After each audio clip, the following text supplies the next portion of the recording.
기도하겠습니다. 아버지 하나님, 저희들에게 이렇게 오늘도 거룩한 날을 허락하시고 저희들로 하여금 3일째 주일을 맞아서 이렇게 구별된 장소에서 구별된 시각에 구별된 사람들과 함께 아버지 하나님께 찬양과 경배를 드리고 하시니 감사드립니다.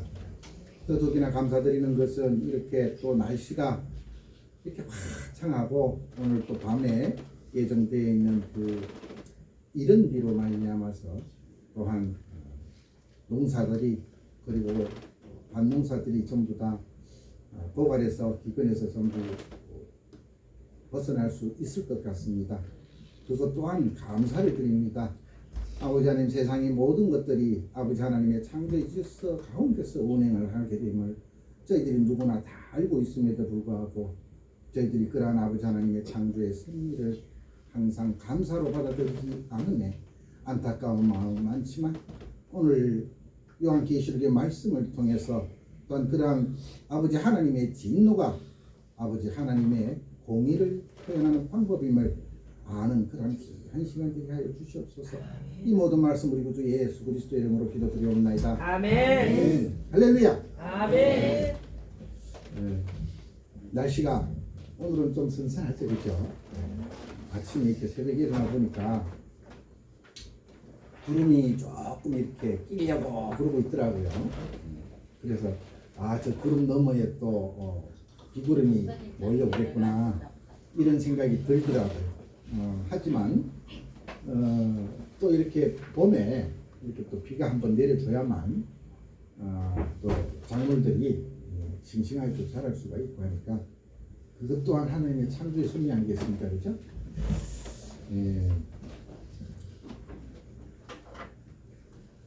오늘 이 본문의 말씀을 이렇게 들여다보면 우리가 지금 쭉 해왔던 것들 쉽게 얘기하면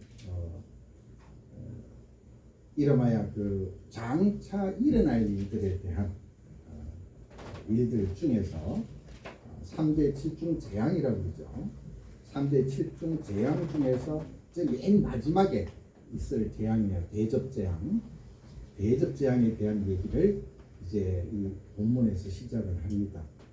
그런데 이 대접재앙은 제가 지난주에도 말씀을 드렸다시피 앞에 있었던 인재앙이나 나팔재앙과는 다르게 이제 마지막 재앙이라는 거예요.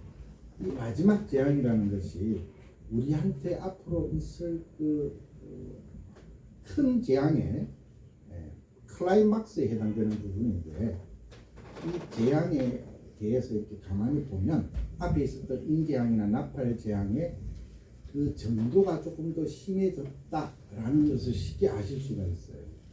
그래서 이 마지막 이 대접재앙에 대한 얘기를 오늘 이제 강의를 해보도록 하겠습니다. 오늘 거기 보면 1절에 보면 하늘 성전으로부터 7 천사를 향해서 하나님의 진노를 담은 7 대접을 땅에 쏟으라는 명령이 내려집니다. 그런데 이 명령을 하더라신 분은 누구일까요? 뒤에 가보면 그분이 누구신지 나오죠. 두 번째 2절에 보면 첫째 천사가 대접을 땅에다 쏟습니다. 그런데 그 대접을 쏟아서 나온 결과가 무엇인고 하니 짐승의 표를 받은 자 그리고 우상에게 경배한 자들에게 독종이 납니다. 독종, 아주 독한 종기가 난다는 얘기죠. 그리고 3절에서는 둘째 천사가 또 자기가 가지고 있는 대접을 쏟아요. 근데 이 둘째 천사가 쏟은 대접은 땅에 쏟아지는 것이 아니라 바다에 쏟아집니다. 그리고 이 바다는 죽은 자같이 피같이 되어서 바다의 모든 생물이 죽게 되는 사실을 기록을 하고 있고요. 그 다음 챕터가 4절에서 7절까지인데 셋째 천사의 대접 재앙에 대한 얘기예요. 셋째 천사 대접을 어디다 쏟느냐 하면 강과 물의 근원에다 쏟습니다. 그러자 이 물들이 또 피같이 되어서 이 짐승의 표를 받은 자들과 우상 숭배자들에 대한 하나님의 심판이 의롭다라고 선포를 하고 하늘 재단에서 이러한 선포에 대해서 제청이요 라고 하듯이 똑같이 그에 대한 화답을 합니다. 그리고 그 다음으로 8절 9절에서는 넷째 천사가 이 이제 대접을 갖다 어디에서 쏘냐면 하늘에다 쏘습니다. 하늘에다 쏘는데 하늘에다 쏘자 해가 권세를 받아서 사람들을 불로 거슬린 그러한 사실, 그리고 그럼에도 불구하고 사람들이 하나님을 회방합니다. 그 하나님을 심판주를 회방을 하는 거예요. 그리고 회개하지 않는다는 사실을 기록을 하고 있고, 마지막으로 10절과 11절에는 다섯 번째 천사가 이제 대접을 쏟는데 어디다 쏟느냐면 짐승이 있던 그 보좌에다 쏟습니다. 짐승의 보좌에다 쏟으니까 그 나라가, 짐승의 나라가 어두워지면서 사람들에게 극심한 고통이 임하게 된 사실과, 그럼에도 불구하고 그들이 회개를 하지 않는다라는 사실을 기록하고 있습니다. 오늘 제가 이렇게 마련된 파워포인트에 보면 제가 좀 특별한 것을 이렇게 떠가지고 왔어요. 특별한 것이 무엇인가 하니까 이 재앙하고 연관이 있을지 없을지는 모르겠습니다만, 전 세계의 적조 현상이라는 게 1964년도부터인가 67년도부터인가 이제 전 세계 지구상에 이제 과학자들에 의해서 적조 현상이 나타났다라고 보고가 되기 시작을 해요. 그랬던 것들이 우리나라에도 이제는 굉장히 연례 행사처럼 적조 현상이 나타나고 있어요. 가장 심하게 나타났던 때가 2013년도에 2013년도에 보시는 것처럼 동해안에 적조가 퍼지는 모습이 보이죠, 그죠? 네. 동해안에 적조가 퍼지는 모습이 보이실 거예요. 근데 그 퍼지는 모습이 굉장히 시간대별로 굉장히 확산이 빨라요. 그러니까 부산이 한 35도, 북이 한 35도 정도 되는데 북이 39도까지 금방 올라가요. 적조에서. 그리고 그 다음 이렇게 파워포인트를 보면 실제 그때의 그 바다에 나타났던 적조 현상을 이렇게 사진으로 찍은 게 나와요.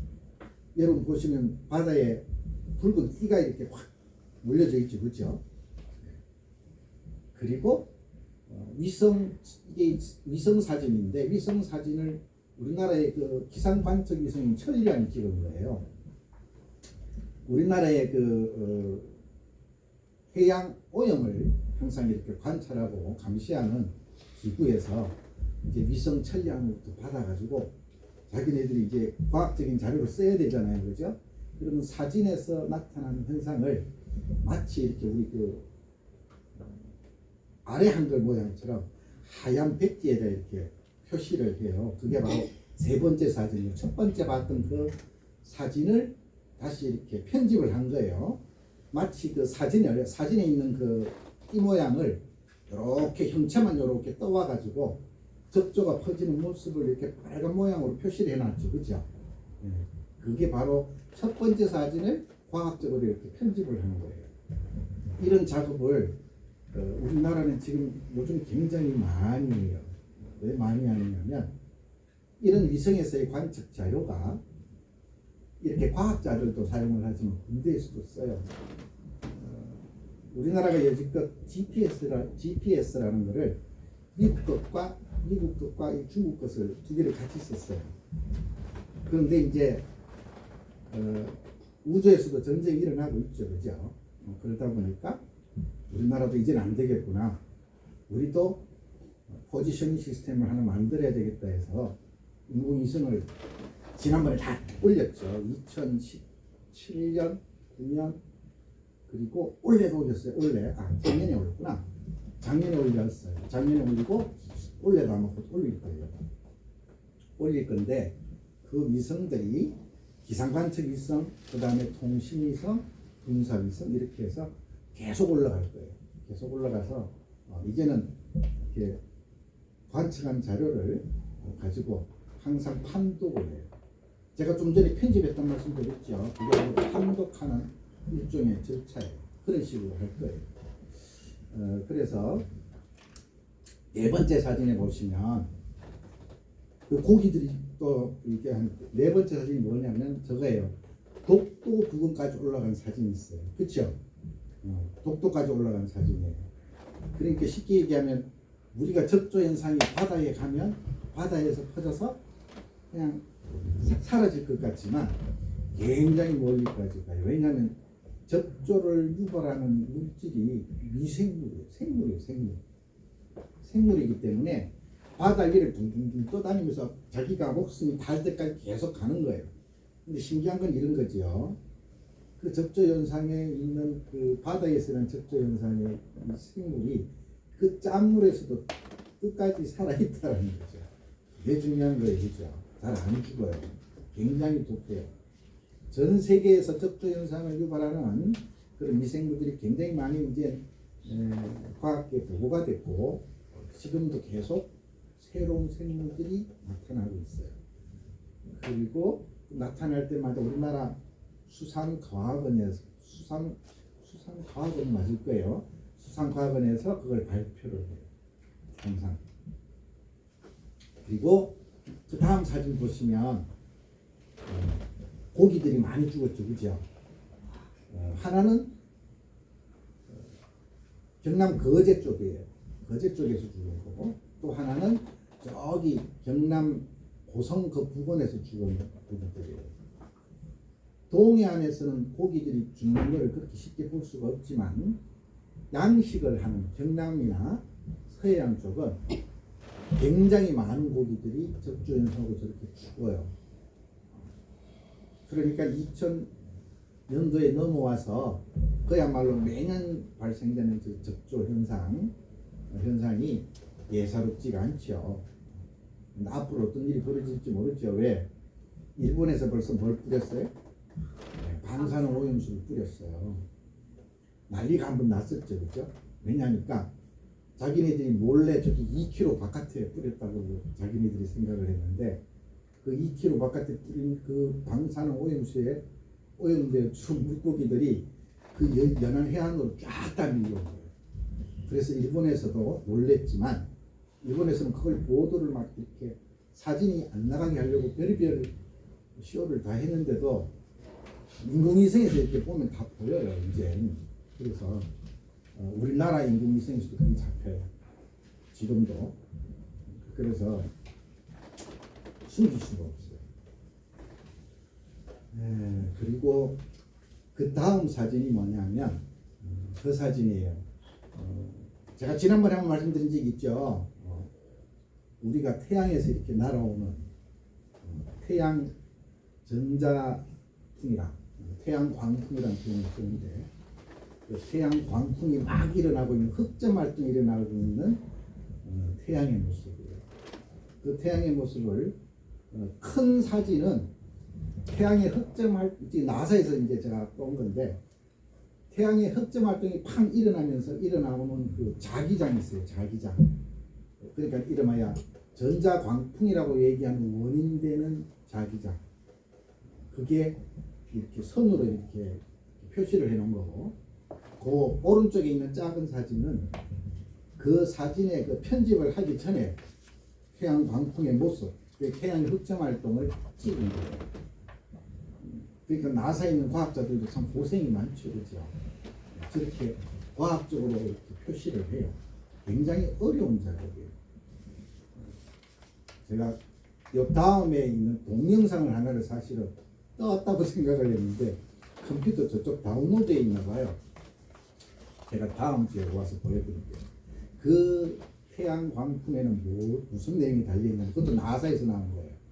무슨 내용이 있느냐면 그 태양 광풍이 지금 그 다음 사진에 이제 해당이 되는 건데 지금 그 다음 사진을 보면 이렇게 파란 부분이 있고 파란 부분이 이렇게 좌우로 이렇게 갈라져 있으면서 한쪽은 이렇게 동그랗고 한쪽은 이렇게 마치 불꽃 모양으로 쫙 뻗어져 있으면서 왼쪽으로부터 노란 띠가 이렇게 날아오죠, 그렇죠?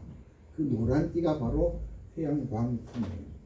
그 태양 광풍을 지구의 자기장, 주자기장이 막고 있는 거예요. 하나님께서 이 세상을 만드셨는데 하나님께서 그 태양으로부터 오는 에너지를 받아서 우리는 지금 태양 열 에너지나 태양 광 에너지가 전기를 일으키고 있는데 놀랍게도 저 자기장을 가지고 우리를 보호하고 계시는 거예요. 그래서 우리는 세상 사람들이 이런 얘기를 해요. 하나님이 어디 계시냐 이렇게 얘기를 해요. 근데 저는 있죠. 이런 거를 볼 때마다 하나님한테 감사가 그냥 저절로 나와요. 아멘. 과학은 있죠.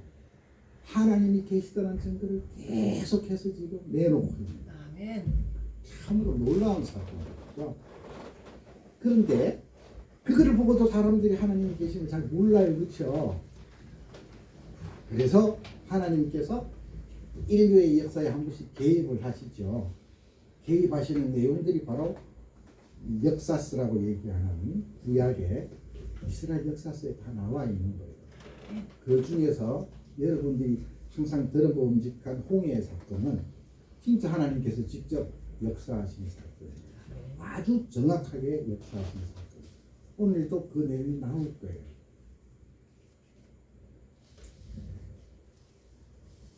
이 하나님께서 우리한테 주시는 이 대재앙은 있죠. 상당히 의미가 큰 거예요.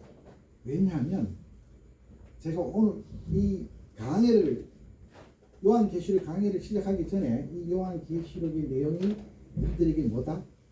경고를 주시는 거기 때문에 우리에게는 복된 말씀 따지고 보면 중요한 건 이런 거예요. 그 재앙을 받을 사람들은 정해져 있어요.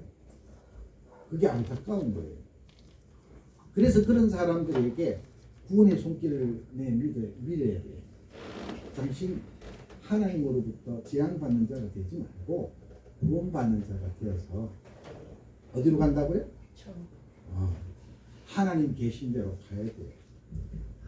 전도서 3장 21절에 보면 이렇게 적혀 있죠. 전도서 누가 적었어요? 솔로몬 왕이 적었어요. 그렇죠? 솔로몬 왕은 무슨 왕? 지혜예요. 그렇죠. 근데 그 지혜가 왜 유명해졌어요? 하나님으로부터 받은 거예요. 그죠? 세상의 영화를 구한 게 아니라 솔로몬이 하나님이 성전을 짓건데 너 뭐 해줄까라고 얘기했을 때 제가 이 하나님의 백성을 다스리려면 이 사람들이 나에게 와서 이거 저거 전부 다 이렇게 소송을 걸어서 이걸 밝혀주세요라고 얘기를 할 텐데 자기는 그할 자신이 없다 이거죠. 그래서 솔로몬 왕은 왕위에 오르자마자 그 하나님께 그것을 그러한 송사거리를 판단할 수 있는 지혜를 주십시오. 지혜를 구한 거예요. 그래서 하나님이 그 지혜 위에다 뭘 더해줬어? 모든 축복을 다 준 거야. 그래서 그 솔로몬이 지은 그 전도서 자기가 말년에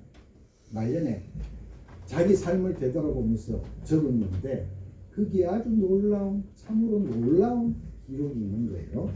제가 읽어볼게요. 다 흙으로 말미암았으므로 다 흙으로 돌아가나니 다 한 것으로 가거니와 인생들의 혼은 위로 가고 짐승의 혼은 아래 곧 땅으로 내려가는 줄 누가 알랴. 지혜의 왕 솔로몬은 하나님께 이 인간의 종국에 어떻게 될 것인지를 구했어. 그걸 보여주신 거예요. 하나님께서. 그래서 그걸 전도서에 기록을 합니다. 네. 요즘 제가 이렇게 주석서를 공부를 하다가 어떤 생각이 갑자기 들었느냐 이런 생각이 들었어요. 내가 하나님을 위한 목회를 하기 전까지 내가 가지고 있었던 세상의 모든 지식, 그 지식에 대한 관조라 그러죠. 관조는 나는 그냥 인본주의적인 관조밖에 가지고 있지 않았었어요. 그랬다가 이제 목회를 시작하면서 다시 내가 옛날에 가지고 있었던 모든 지식을 새로운 관조, 이제 쉽게 얘기하면 안경을 얘기를 하면 돼요. 신본주의 관점에서 이제 안경을 끼고 보기 시작을 하는 거예요. 그걸 볼 때마다 놀라움 넘쳐나는 거예요. 여러분 아리랑 아시죠? 아리랑. 여러분 아리랑이라는 그 아리랑 아라리오 아리랑 고개를 넘어간다. 나를 버리고 가시는 님은 심도 못 가서 발병한다. 그죠? 근데 그 아리랑이라는 그걸 신분주의적인 관점에서 이렇게 보면 알이 뭐예요? 알? 하나님 얘기하는 거예요. 헬, 엘, 알 전부 다 같은 어원이에요. 지금 뭐 저기 중동에 있는 모든 국가들도 전부 다 알자 쓰죠. 알자. 그 알이라는 것은 신을 얘기하는 거예요. 이랑은 뭐예요? 머루랑 다리랑 순이랑 철수랑 이랑이란 것은 이뜻 함께 한다는 얘기죠. 그래서 알이랑은 하나님과 함께 한다 이 말이에요. 그럼 알이어는 뭐예요? 네, 알이어는 히브리어도 있죠. 히브리어도 알이라고 표현을 할 때 최상급을 알이라고 표현해요. 히브리어도. 그건 무슨 얘기냐면 신중의 신이라는 뜻이에요. 그러니까 내가 하나님과 함께 하는데 그 신은 최고의 신이다. 아멘. 알이랑 그 말이에요. 근데 알이랑 고개를 넘어간다는 거야. 누구랑? 하나님과 함께 고개를 넘어가는 거예요. 그 고개는 말이죠. 인생을 끝마치고 넘어가는 고개. 그런데 우리는 어디를 건너간다고 그래요? 요단강을. 그래서 인본주의 학문에서 사람이 이렇게 죽을 때 고갯마루를 넘어간다 표현을 쓰는 데가 또 있나 싶어서 봤더니 그 불교 경전 중에 반야신경인가요? 거기 보면 반야신경도 여기 보면 관자재 보살이란 말도 나와요.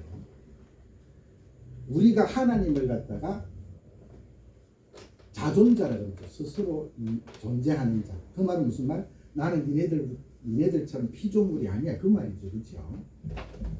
관자재 보살할 때 자재라는 말이 스스로 자자에 대해 실제자예요. 자존이란 말하고 조금 달라요. 자존이라는 말은 쉽게 얘기하면 비동사의 이자하고 똑같은 얘기인데 이 제자는 있죠. 자동사가 아니에요. 타동사예요. 그래서 그 제자는 무엇이 있다가 아니라 무엇을 준다라는 개념이 훨씬 강하다라는 거죠. 그래서 자제라는 말이 우리가 얘기하는 자존이라는 말하고 좀 비슷한 의미이긴 한데 그런 거야.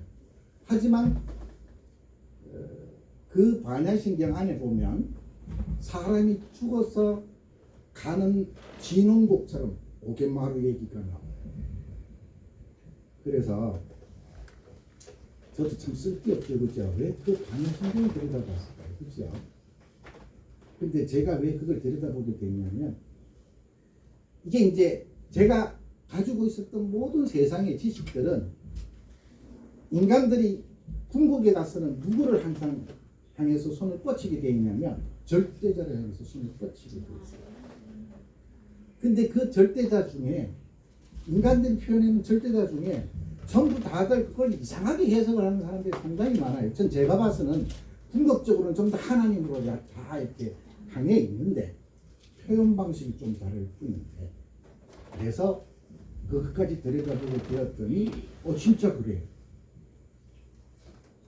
보살이란 표현이 뭔지는 전 잘 몰라. 하지만 그 반야신경이라는 것을 이렇게 들여다보니까 그 고갯마루에 대한 얘기, 그 개념이 나오는데 우리 아리랑에 나오는 그 고갯마루랑 같은 개념이에요. 아리랑 제가 좀 전에 해드렸던 그 아리랑은 있죠. 진혼곡이라고 해요. 사람이 죽을 때 죽는 사람을 위해서 부르는 진혼곡. 근데 우리는 아리랑이 굉장히 많아요. 그죠? 굉장히 우리 문화 속에 있잖아요. 아리랑이 넘쳐나. 방방곡곡에 다 있어. 그죠? 근데 그 아리랑의 얘기를 들어보면 그 아리랑은 진흥곡도 있지만 기쁨을 얘기할 때도 얘기하는 게 있어. 그래서 저는 아리랑을 한번 열심히 한번 또 들게 봐야 되겠다 이런 생각도 해봤어요. 왜? 우리 민족은 있죠. 굉장히 유구한 역사를 가지고 있고요. 전 세계에서 소리 글자랑 뜻 글자를 같이 사용하고 있는 민족은 우리 민족하고 북한 유일해요. 북한은 반민족. 북한은 있죠. 지금은 좀 틀린 말들이 좀 많아졌지만 걔네들도 따지고 보면 같은 계통이잖아요. 그렇죠? 여기 좀 시끄럽겠네요. 네. 시끄러워요. 좀 힘들어지는 것 같아요. 하여튼 그래서 전도서에 있는 이 말처럼 모든 사람들은 다 궁극적으로 하나님을 향하게 되어 있어요. 아멘. 그 얘기를 마치 그래 그 방향이 옳은 거야 라고 얘기해 주듯이 오늘 이 본문에 그 내용이 나와요. 한번 볼게요. 오늘 16장 2절에 이런 얘기가 있어요. 첫째 천사가 가서 대접을 땅에 소돔에 짐승의 표를 받은 사람들과 그 우상에게 경배하는 자들에게 갖고 독한 종기가 나더라. 여기에 있는 이 재앙의 모습은 있죠. 앞에 있었던 인장 나팔 재앙의 모습과도 유사하지만 출애굽기에는 내용이 굉장히 유사해요. 출애굽기 9장 10절에 보면 이런 내용이 나와요. 그들이 바득의 죄를 가지고 바로 앞에 서서 모세가 하늘 향하여 날리니 사람과 짐승에게 부터 악성종기가 생기고. 한번 보세요. 벌써 인류 역사에 모세를 통해서 하나님께서 한번 하셨던 종기 재앙이에요. 그러면 장차 앞으로 있을 일 중에 첫 번째 대접 재앙의 내용이 종기 재앙이라는 것은 일어날 가능성이 무지하게 크겠죠. 그렇죠? 네, 바로 그거예요. 두 번째, 여기에 보면 이 짐승의 표를 받고 우상에게 경배하는 자들이라고 되어 있죠. 짐승의 표는 뭐예요? 666이죠. 그렇죠? 666이 제가 뭔 뜻이라고 그랬어요?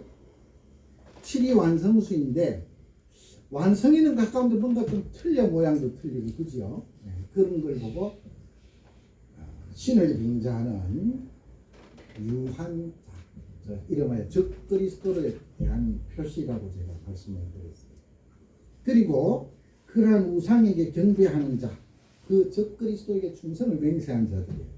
그런 자들을 뭐라고 표현하느냐면 사단에게 영혼을 파는 자.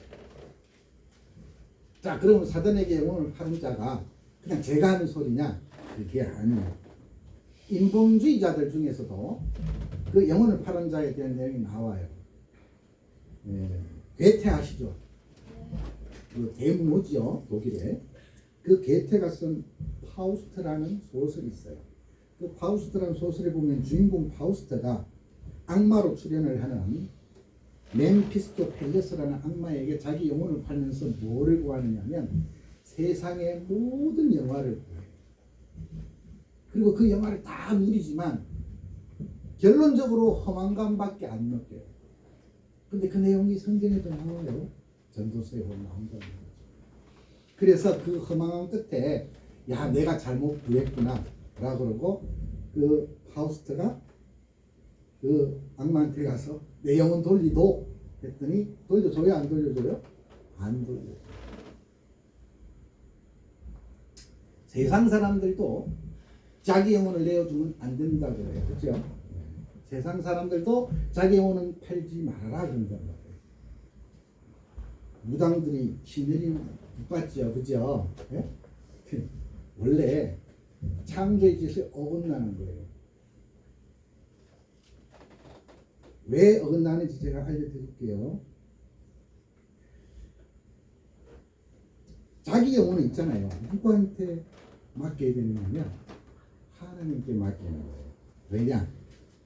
우리가 사람이 죽으면 우리나라에만 있어요. 뭐라고 그래요? 사람이 죽으면 뭐라고 표현한다고요? 돌아가신다. 우리나라 말에만 있어요. 다른 서양의 어떤 나라에도 사람이 죽는 걸 보고 돌아간다고 표현한 나라가 없어요. 우리나라만 있어요. 그만큼 우리나라에는 이 영에 대한 안목이 굉장히 높은 나라예요. 하늘 사상이 있고. 그래서 영혼이 어디로 간다? 아버지한테로 다시 돌아갑니다. 예수님께서 돌아가실 때 뭐라 그래요? 아버지 내 영혼을 아버지 손에 부탁하나이다. 그러고 돌아가셨어요. 그게 바로 누가복음 23장 46절에 나오는 얘기죠. 즉 우리 영혼은 누구 거? 하나님. 인간은 죽는데 제가 좀 전에 전도서에서 뭐라 그래요? 다 흙을구로 말미암았으므로 다 흙을구로 돌아가거니와 한 곳으로 간다. 그죠? 근데 뭐는? 영혼은 어디로 돌아간다? 아버지한테 돌아간다. 근데 어디서 왔는지 어디로 돌아가야 되는지 세상 사람들은 잘 몰라요. 우리는 알잖아요. 그렇죠? 잠언서 8장 36절에 이런 말이 있어요. 그러나 나를 잃는 자는 자기의 영혼을 해하는 자라. 하나님을 잃어버리는 자는 자기의 영혼을 해하는 자라. 나를 미워하는 자는 사망을 사랑하는 자라. 이렇게. 왜? 제 카톡에 나오는 타이틀이 뭐예요? 인간은 원래 죽지 않도록 설계되었다. 원래 인간은 죽지 않도록 설계된 거예요. 죽음은 누가 선택을 했다? 어리석은 인간이 선택을 한 거예요. 그럼에도 불구하고 죽음을 선택한 그 인간에게 하나님께서 뭘 준비해 주셨다? 구원. 영생. 원래 태어난 것처럼 영생할 수 있는 길을 만들어 주신 거예요. 그래서 그 길을 누가 제시해 주셨다? 예수님께서 오셔서 내가 길이요 진리요 생명이라고 얘기를 하셨다. 잠언서 8장 36절만 그런 얘기가 있느냐? 아니에요. 베드로전서 2장 11절에 사랑하는 자들아 그 어림임과 나그네와 같은 너희를 권하노니 영혼을 거슬러 싸우는 육체의 정욕을 배워라. 자, 영혼과 맞닥뜨려서 싸우는 존재가 뭐예요? 인간의 육체의 정욕이에요. 이 인간의 육체의 정욕에 대한 얘기를 하려고 우리 조상들 중에 태계 이황 선생이랑 일국 이 선생님이 이기 이원 논리, 이기 이론 논리 그렇게 많이 주장을 하셨어요. 뭘 얘기를 했냐? 인간이 올바른 선택을 하기 위해서 어디까지가 인간의 의지로 가능하냐 그 얘기하려고 열심히 한 게 바로 인간에 대한 얘기인데 욕망의 제어를 누가 어떻게 하느냐 그 얘기가 이기 이원론과 이기 이론론에 나오는 얘기지만 우리 베드로전서에는 분명히 확 찍어놨어요. 뭐라고 그래요? 영혼을 거슬러 싸우는 육체의 정욕이라고 해요. 벌써 방향은 제시가 돼 있어. 어디로 간다고요? 우리는 아버지한테 다시 가는 거예요. 두 번째 16장 4절을 보면 셋째 천사가 그 대접을 강한 물에 그늘에 쏟으면 피가 되더라고요. 이 피가 된다는 이 피 물은 있잖아요. 생명의 근원이라고 보통 우리 인본주의자들 중에 어떤 사람은 얘기를 해요. 어떻게?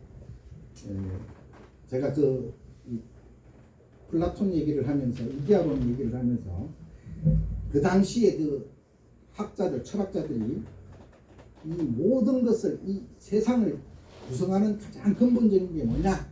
어떤 사람은 공기다, 어떤 사람은 물이다, 아니다 불이다, 아니다 흙이다. 별의별 사람들이 다 있었어요.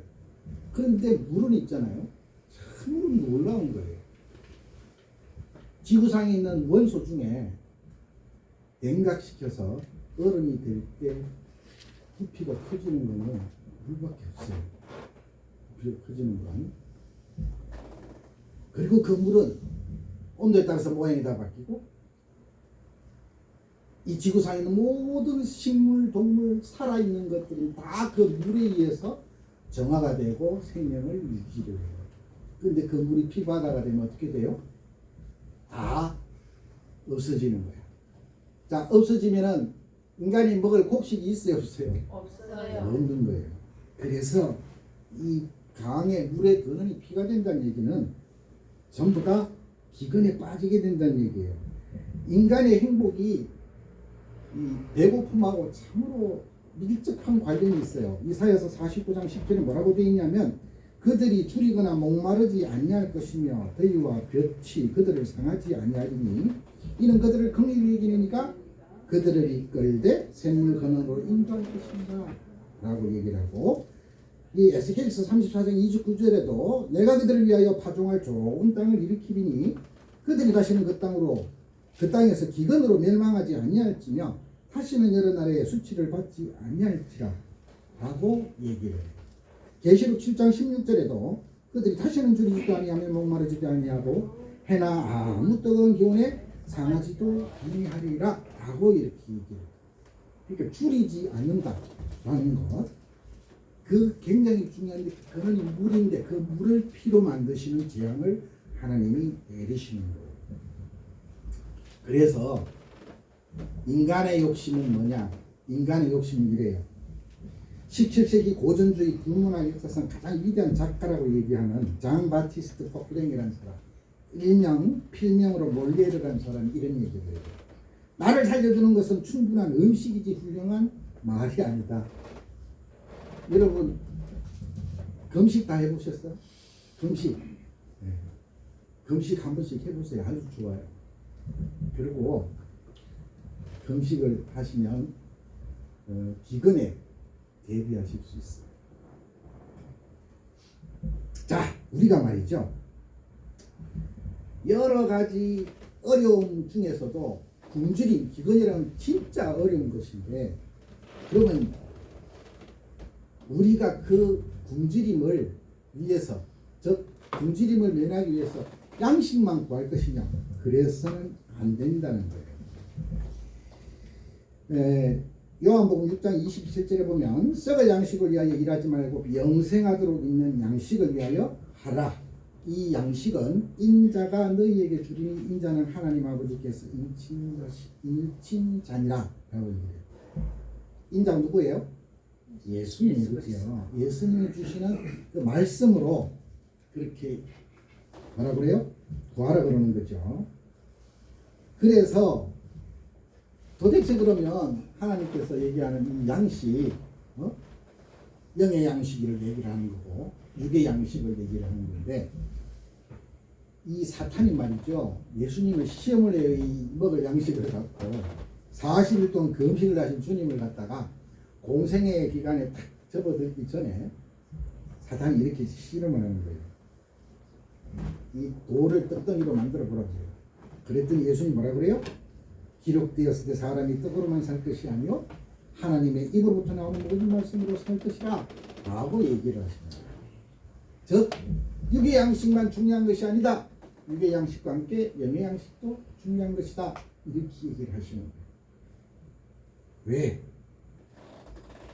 연세를 자꾸 이렇게 드시면 몸의 모든 부분이 예전 같지가 않죠. 그죠? 기능이 전부 다들 옛날처럼 원활하게 안 돌아가요. 그럼에도 불구하고 거기에 맞추어서 항상 이렇게 건강을 유지할 수 있도록 여러 가지 방도를 구하셔야 돼요. 하지만 더더욱 중요한 것은 육의 양식보다 영의 양식을 함께 드시는 것이 중요하시다는 거예요. 로마서 8장 7절 8절에 보면 사도 바울이 이렇게 적혀 있어요. 육신의 생각은 하나님과 원수가 되나니 이는 하나님의 법에 굴복하지 아니할 뿐 아니라 할 수도 없습니다. 육신에 있는 자들은 하나님을 기쁘시게 할 수 없느니라 라고 얘기를 해요. 갈라디아서에서는 또 뭐라고 되어 있냐면 그리스도 예수의 사람들은 육체와 함께 그 정욕과 탐심을 십자가에 못 박았느니라. 근데 인간이 이렇게 먹을 것만 따지고 사탄에게 내 영혼을 넣어주고 그리고 살 것뿐인데 이상하게 인간이 죄를 지을 때마다 만물이 다 함께 고통을 받아요. 계시록 16장 3절에 보면 둘째 천사가 그 대접을 바다에 쏟으니 바다가 곧 죽은 자의 피같이 되니 바다 가운데 모든 생물이 죽었더라. 이렇게 쉽게 얘기하면 이 재앙으로 말미암아서 바다에 있는 모든 생물이 함께 같이 죽은 거야. 하나님이 진노하신 것은 인간의 죄악 때문인데 그 죄악으로 말미암아 모든 만물이 함께 고통을 받아요. 그런데 이것이 계시록에 있는 내용뿐일까요? 아니죠. 아담이 죄를 짓고 난 다음에 땅이 저주를 받죠. 아담의 그 선택으로 말미암아서, 그죠? 그것처럼 항상 따라다닌다는 거예요. 이 애굽의 출애굽 당시에서도 애굽에 내린 첫 번째 재앙이나 나팔 재앙 가운데 두 번째 재앙, 즉 출애굽기 7장 17절에서 21절 말씀, 계시록 8장 8절 9절의 말씀에서도 전부 다 재앙을 받는데 인간의 죄악으로 말미암아 비롯된 재앙인데 생물들이 같이 죽어요. 거기에는 굉장히 깊은 의미가 있어요. 왜? 창세기에 하나님께서 아담에게 뭐라 그래요? 만물을 정복을 하는 거죠. 정복. 그리고 다스리라 그랬죠. 그리고 하나님께서 아담을 창조하시기 전에 뭐라 그래요? 우리 대신해서 이 피조 세계를 다스리게 하자 그러고 아담을 지으신 거예요. 즉 인간의 원래 존재의 목적이 뭐냐면 하나님, 영생하시는 하나님 대신 영생하면서 만물을 다스리는 자로서의 사명을 가지고 있다는 거죠. 그런데 그 인간이 타락하고 죄악에 빠지니 그 만물도 함께 망가지더라는 거예요. 즉 사명을 제대로 수행하지 않음으로 말미암아서 그 다스림의 대상인 세상 만물도 망가진다는 얘기죠. 로마서 8장 22절 23절이 이렇게 적고 있어요. 피조물이 다 이제까지 함께 탄식하며 함께 고통을 겪고 있는 것을 우리가 아느니라. 그뿐 아니라 또한 우리 곧 성령의 처음 익은 열매를 받은 우리까지도 속으로 탄식하여 양자될 것 우리 몸의 속량을 기다리느니라. 그러면 로마서에 있느냐? 그렇지가 않아요. 구약의 전도서 1장 8절 솔로몬이 이런 얘기를 해요. 모든 만물이 피곤하다는 것을 사람이 말로 다 말할 수는 없나니 눈은 보아도 족함이 없고 귀는 들어도 가득 차지 아니하다. 이렇게 얘기해요. 그것만 있느냐? 이사야서 24장 5절 6절에도 보면 땅이 또한 그 주민 아래서 더럽게 되었으니 이는 그들이 율법을 범하며 율례를 어기며 영원한 언약을 깨뜨렸습니다. 그러므로 저주가 땅을 삼켰고 그 중에 사는 자들이 정죄함을 당하였고 땅의 주민이 불타서 남은 자가 적도다. 이러한 인간의 죄악에 대한 하나님의 진노는요, 공의의 표현 방식이에요. 오늘 본문에도 나와요. 오늘 본문 16장 5절 6절 7절에 보면 물을 차지한 천사들의 찬양과 제단에서의 외침, 이 제단에서의 외침은 24장로들의 외침이에요. 그 장로들이 이런 얘기를 해요. 이렇게 심판하시니 의로우시도다. 그리고 제단에 있던 그 24장로들은 심판하시는 것이 참되시고 의로우시도다. 모두 다 어린 양, 즉 재림주 앞에서 하는 얘기예요. 심판주가 누구예요? 예수 그리스도예요. 예수님 앞에서 이런 얘기를 하는 거예요. 천사들이 말하는 심판 곧 일곱 대접재앙의 양상은 매우 참혹해요. 차마 눈 뜨고도 볼 수 없을 정도인데 그 재앙이요 우리 인간에게 준비되어 있다라는 거예요. 그런데 항상 하나님께서는 극복하지 못할 고난은 주시지가 않죠. 우리들은 항상 그거를 머릿속에 기억을 해야 돼요. 하나님은 어루신 분이세요. 요한복음 5장 30절을 보면 내가 아무것도 스스로 할 수 없노라. 듣는 대로 심판한다 그랬어요. 나는 나의 뜻대로 하려 하지 않고 나를 보내신 이의 뜻대로 하려 함으로 내 심판은 의로운. 이 말이 뭐냐면 오늘 삼위일체주의잖아요. 그렇죠? 성부 아버지 하나님께서 나한테 일러주신 대로 내가 너희들을 심판할 것이다. 그 말은 무엇이냐? 너희들이 아버지랑 언약을 맺었지 않느냐? 그 언약대로 내가 너희들을 평가를 하고 판단을 하고 정죄를 할 것이다. 심판을 할 것이라는 얘기를 하는 거예요. 시편 119편 137절은 이렇게 적고 있어요. 여호와여 주는 어루우시고 주의 판단은 옳으니라. 그리고 또 로마서 2장 2절에는 이런 일을 행하는 자에게 하나님의 심판이 진리대로 되는 줄 우리가 아노라 라고 얘기해요. 시편 103편 6절에는 여호와께서 공의로운 일을 행하시며 억압당하는 모든 자를 위하여 심판하시는구다. 그 심판을 아들인 예수 그리스도께서 재림주가 되시고 또 심판자가 되셔서 오신다는 거예요. 예레미야 애가 1장 8절에는 보면 여호와에 대한 칭송이 나와. 여호와는 어려우시도다.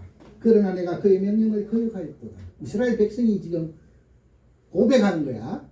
그의 명령을 거역하였도다. 너희 모든 백성들아 내 말을 듣고 내 고통을 볼지어다. 나의 처녀들과 나의 청년들이 사로잡혀 갔도다. 스바냐 3장 5절에는 또 이런 말이 있어요. 그 가운데 계시는 여호와는 어로사 불의를 행하지 아니하시고 아침마다 빠짐없이 자기의 공의를 비추시거늘 불의한 자는 수치를 알지 못하는도다. 이제 말씀 마무리합니다. 우리는 있죠.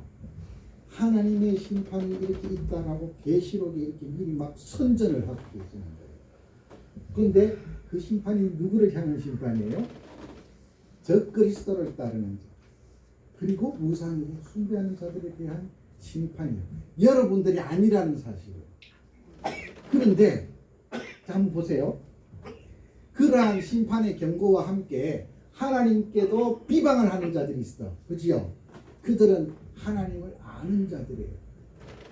하나님 알고도 하나님 모르는데 어떻게 비방을 해요? 그죠? 근데 아직도 세상에는 이 말씀이 안 들어가서 하나님 모르는 사람들이 너무 많다는 거예요. 그래서 여러분들은 그들을 구원하셔야 된답니다. 꼭 여러분들 주변에 하나님의 말씀은 무엇인지 전혀 모르는 분이 계시면 꼭 가서 전하시기 바랍니다.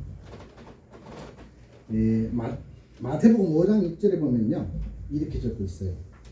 의에 줄이고 목마른 자는 복이 있나니 그들이 배부릴 것입니다. 그리고 6장 33절에는 그런즉 너희는 먼저 그의 나라와 그의 의를 구하라. 그리하면 이 모든 것을 너희에게 더하시리라. 그래서 자신의 허물과 죄를 고백을 하시고 하나님의 진노에 대한 어떤 의심도 싹 버리세요. 여러분들 향한 진노가 아니에요. 진노 역시도 하나님의 공의의 한 방편이라는 거죠. 왜? 전부 다 세상의 모든 자들이 다 하나님으로부터 지원받은 자들이에요. 그래서 그런 자들 중에 하나님을 모르는 자들에게 여러분들이 말씀을 꼭 알려주셔야 돼요. 그런 자들에게 내뱉는 진노는 창조주 하나님의 공의에 입각한 진노예요. 하나님께 대한 경외심을 항상 가지시고 경건하고 거룩하게 사시는 저 여러분 되시기 바랍니다. 기도해 주십시오. 아버지 하나님 감사합니다. 이렇듯 오늘 이 말씀을 통해서 하나님의 세상에 대한 그 진노가 바로 구원을 위한 진노라는 사실을 알았고 하나님의 창조에 건강한 언약을 따르지 않은 자들에 대한 진노라는 것을 알았습니다. 이제 아버지 하나님을 경외하는 저희들이 구원받은 저희들이 항상 그렇듯 거룩하게 살아가는 그 현장에 그리고 말씀을 전하는 현장에 함께 하여 주시옵소서. 모든 말씀 우리 구주 예수 그리스도 이름으로 기도드리옵나이다. 아멘.